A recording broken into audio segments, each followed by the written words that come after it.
Hey guys, my name is Elijah, and in this tutorial I want to show you how to export to GIF in Premiere Pro. So GIF format is very interesting and you can also send it to your friends, so really good idea to do this. So get some cute video, then click on it, get your playhead at the start of the video, press I for start, press O at the end of the clip, and that will mean that here you will start rendering the clip and here you will stop it. So click on export right here, then go over to preset, click on custom, go all the way down onto more presets, and then search for GIF. And as you can see, animated GIF match source. So you can select this one or with transparency.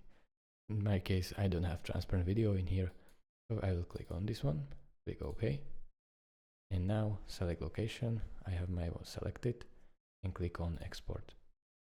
So when it exports, you will see, I will bring it up where it will export. As you can see, the GIF is now rendered and I can show you how it looks. This is the GIF.